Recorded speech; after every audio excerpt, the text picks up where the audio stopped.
মজা করলাম। ভারতের এক পাঞ্জাবি বেড়াইতে আসছে বাংলাদেশ, এসে কয় বাঙালি লোক দেশে জাতীয় ফলের নাম কি? কয় কাঁঠাল। কেমনে খায়? হাত সে ফাটায়, মুখ সে খায়। কেমন মজা? কয় সেই মজা, হাত দিয়ে ফাটাইয়া মুখ ঢুকাইয়া এবার কাঁঠাল খায়। কাঁঠালের আঠা যত আছে সব উঠে লাগিয়ে গেছে পাঞ্জাবি। ডাক দিয়ে কয় বাঙালি আঠা এবার কেমনে ছুটাবো বলো? তুলা দিয়া ঘষা মার। তুলা দিয়া যখন মুখে ঘষা মারছে এখন দেখে না ভেড়া হয়েছে, পুরো মুখ মাথায় গেছে। তুলা কেমনে ছুটাবো? ম্যাচ বাড়তে দিয়ে আগুন দিই, ম্যাচ বাড়তে দিয়ে আগুন দিছে, জায়গায় বুঝে বুঝে রয়েছি। কথা কয় না বাঙালি ভালো জিনিস খায় না, এখন খারাপ খায়। দুধ বিক্রি করে গিরি খায়, আছে না নাই? বাঙালি রে হায় হায়, টাকা দিয়ে গরম জিনিস ফু দিয়ে ফুদিয়ে খায়। আরে ফু দিলে তো ফুর সাথে জীবনও বাইর। কথা বলে না? হায় হায়, আমরা তো আচ্ছা বোকা, বারবার খাই যে ধোকা। ওদারে ধোকার পিছে শুধুই মিছে চলেছি বারে বার। চারিদিকে দেখি শুধু অন্ধকার, চারিদিকে দেখি শুধু অন্ধকার। আমরা নিজেরা নিজেদেরকে ধোকা দিতেছি। এখন চোখ দিয়ে কিছু দেখি না, যা দেখি তা অন্ধকার। কথা বলে না? মোবাইল দেখতে দেখতে চোখ দিয়ে এখন কিছুই দেখে না। আসলে ছোট্ট বাচ্চা হায় হায় হায় আমি কান্না করলে মা সূরা ইয়াসিন শুনাইতো, সূরা রহমান শুনাইতো। এখন মোবাইল দিছে, এখন মোবাইল ছাড়া ভাত খায় না। কথা বলে না কেন? কথা কি বাস্তব না অবাস্তব?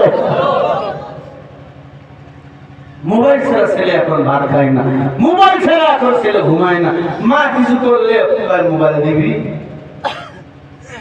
এই মোবাইল একদিন সর্বনাশ হয়ে পড়বে তোমার। মুসলমান ইমানদার 27 বছরের যুবক নবীকে মারাবার কন্ট্রাক্ট নিল। মাপ টান করে বেসামাল, মাথার চুলগুলো ছিল লম্বা। খাত্তাবের বেটা ছিল উমর, বাবা ছিল মূর্তি পূজারী। উমর মাথার চুলগুলোকে ছুটি করে বাঁধতেন। 32টা চুলের ছুটি ছিল। কয়টা? সুঠামদের অধিকারী কালো বর্ণের ছিল উমর, চোখগুলো ছিল লাল বর্ণের, মেজাজ গরম।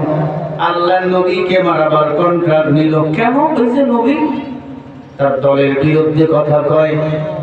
আজ যত ওলামায়ে কেরামের বিরুদ্ধে মামলা, একটাই অপরাধ, তাদের কথাগুলোকে আমরা দুপায়ে ধরেছি, তাদের কথা মতো আমরা কাজ করি নাই।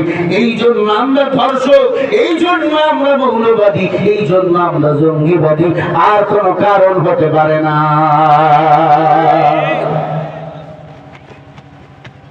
আমরা যখন জেনেছিলাম কত আমাদেরকে অপর করা হয়েছে, তাদের অপরগুলোকে দুপায়ে আমরা ধরেছি।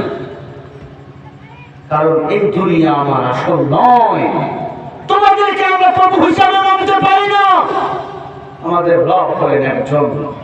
ইন্নাল্লাযীনা ক্বালু রাব্বুনাল্লাহ। আমি যখন রবকে রব বলে স্বীকার করব, দিনের উপরে ইস্তেকামত থাকবো, আমার রব তো আমাকে ইবাদতের জিম্মা নিয়েছে।